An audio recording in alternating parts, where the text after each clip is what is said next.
Hi, I'm Matt from Offroad Express. Welcome to another episode of all you need to know about Fox racing shocks. Today we're talking about the newest addition to the Fox lineup, which is Fox Performance 2.5 HTO shock.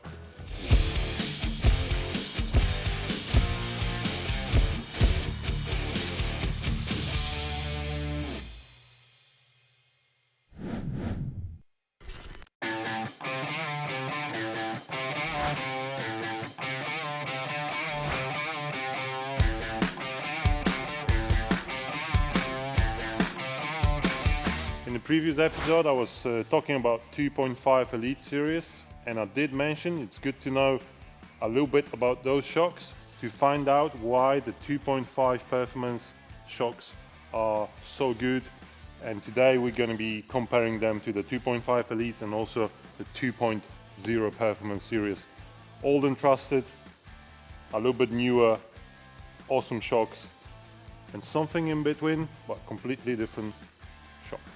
If you had read the specs on this 2.5 shock, you might have noticed that the body is exactly the same as a 2.5 Elite. It's a 2.5 inch, of course, but the shaft is exactly the same diameter as the 2.0 shock. And thanks to that, because of the bigger volume of the shock and the small diameter of the shaft, there's not much oil displacement in the shock when the shaft travels up and down the shock. So you don't actually need the reservoir to keep the shock nice and cool.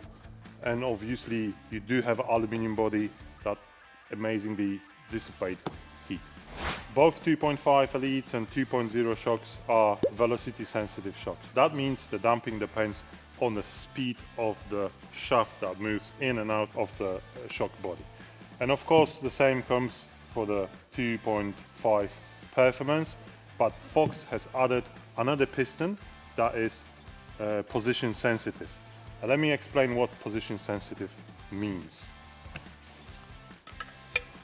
I've got a old school 2.5 race Fox racing shocks body in here. This is internal bypass. Similar feature you will find on the external bypass as well. And all those shocks are position sensitive. That means depending where your shaft is inside the body of the shock, the damping is different.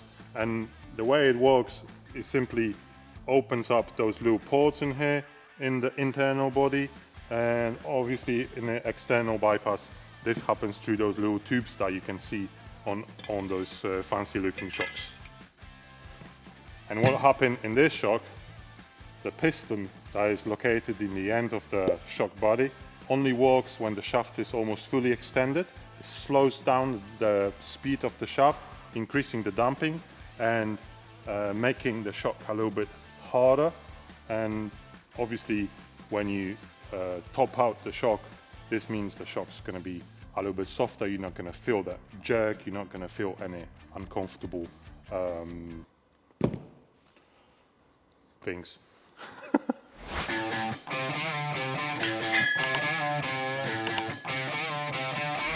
If you do want to find out more about the race series from Fox, do subscribe, because another episode is about the Fox racing shocks most expensive and most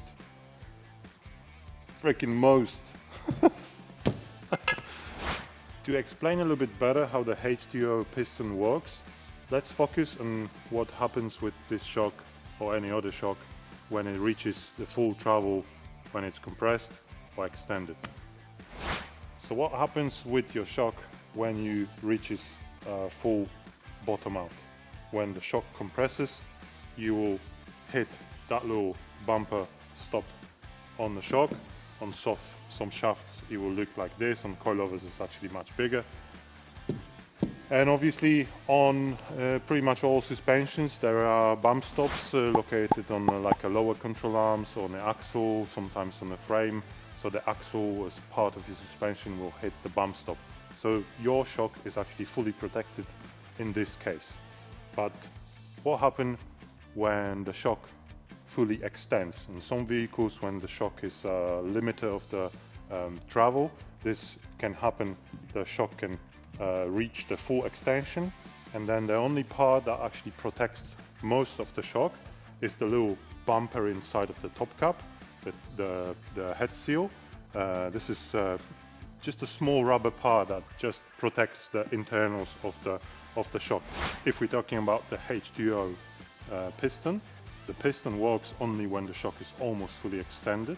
It slows down the oil flow through that part, slowing down the shaft and causing it to slow down slowly instead of hitting the end of the shock. This obviously works almost like a bump stop, but on the other end of the shock. So the H2O piston not only protects the shock, but also makes the ride much more comfortable. So what are the cases of topping out your shock? Usually that happens with the solid axle vehicles, suspension systems where the shock is a limiting factor for the travel. Bigger pickups like Ram 2500 or F2.5 or even bigger, also with a solid axle. Of course, vehicles with the harder spring rates, towing vehicles, anything that's much lower than the factory vehicles. This H2O piston not only protects the shock, but also it makes the rides much more comfortable on those vehicles. So the list of application for this 2.5 performance shock is quite narrow for what you are expecting from such a big brand as Fox Racing shocks. We do have those shocks in stock, so you do have that vehicle if you are towing, if you need something stronger because you're wheeling harder, but you don't want to spend a lot of money for the 2.5 Elite, and you obviously expecting 2.0 to be a little bit not enough for what you're doing, then this is definitely a shock for you. So let us know if you're looking for such a thing. Send us an email, drop the comment under the movie as usual. I'll be replying to all the comments, and give us a thumbs up and subscribe. See you in the next episode.